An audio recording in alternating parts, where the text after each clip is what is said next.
duty सकियो साथीसँग अब रुममा जाँदैछौँ गफ गर्दै अनि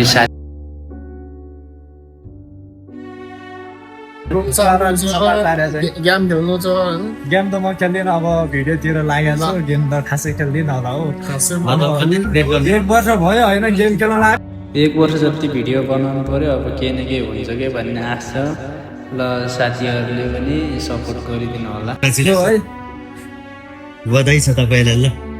ड्युटी जाने बाटो यही हो साथीहरू पनि छन् अनि आम्मैहरू पनि छन् पछाडि साथीहरू पनि छन् पछाडि कामै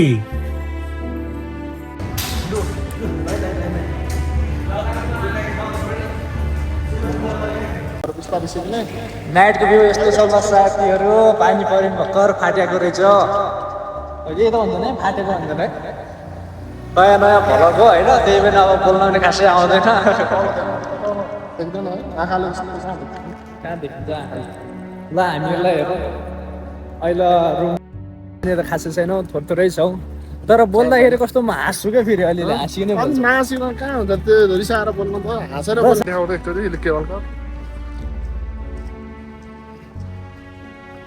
हाम्रो भन्दा ठुलो बिल्डिङ बनायो है त्यो तलको त्यो पनि त्यो गहिरोमा छ अझ होइन त्यत्रो गएर कहाँ तल भन्ने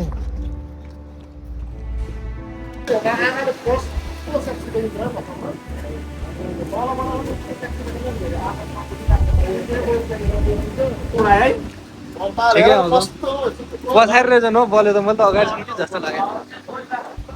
हावा त पुरै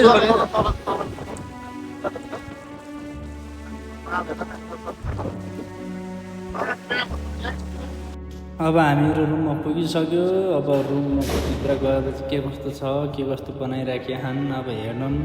साथीहरूले पनि हेर्नुहोस् अब हामीहरूको रुम फेरि सार्ने भएको छ सार्दैछौँ रुमहरू अब के कस्तो छ रुमभित्र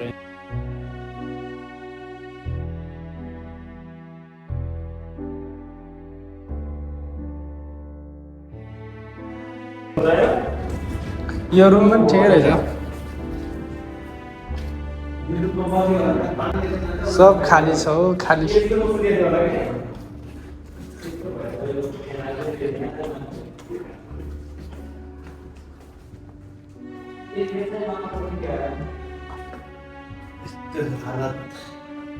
सामानहरू त है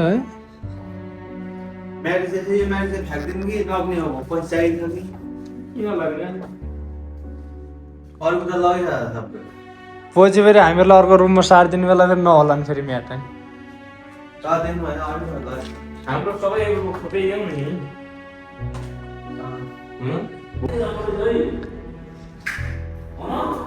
लैजाऊ लैजाऊ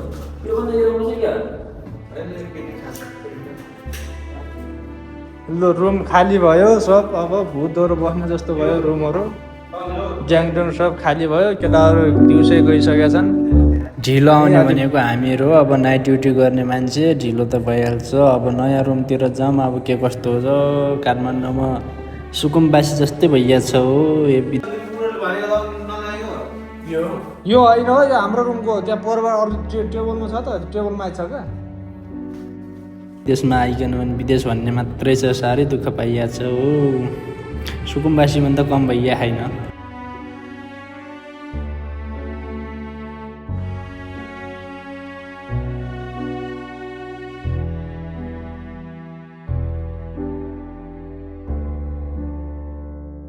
ल नयाँ रुममा इन्ट्री हुँदैछ ल छिरिहालौँ त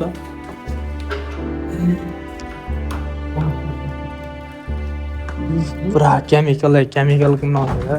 रुम नम्बर 1 यही हो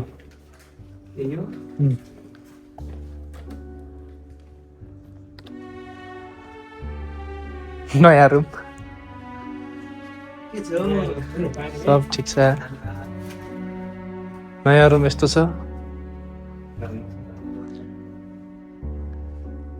ल ठिकै छ भनौँ अब के गर्ने है राम्रो भयो पनि नभयो नि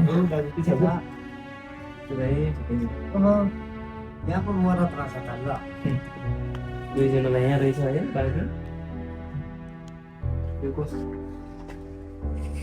नयाँ रुममा आएको किचन पनि छ अलिक सानो रहेछ किचन ठिकै छ राम्रै रहेछ भनौँ किचनहरू पनि अब 1-2 दिनपछि फेरि यहाँबाट पनि सर्ने भन्दैछन् के कस्तो हुन्छ फेरि लु गाइजहरू बल्ल तल्ल जसो तसो दुःख सुख गरिकन यहाँ बिस्तारा मिलाइयो अब सुत्ने समय पनि भइसक्यो धेरै थकाइ पनि लागेको छ दिनभरि काम गऱ्यो फेरि राति आयो रुम साह्रो यस्तो छ पिचो के गर्ने यार सबलाई कम्पनी परे जस्तै दुःख पाइँदैछ अहिलेसम्म लगभग 8-10वटा रुम चेन्ज गरिसक्यौँ होला गाह्रो छ हो साथी गाह्रो छ यार विदेश भन्ने मात्रै छ ए भाइ सुत्ने होइन भोलि ड्युटी जाने होइन भाइ हेलो पुच्छे भाइ हेलो एक्सक्युज मी हेलो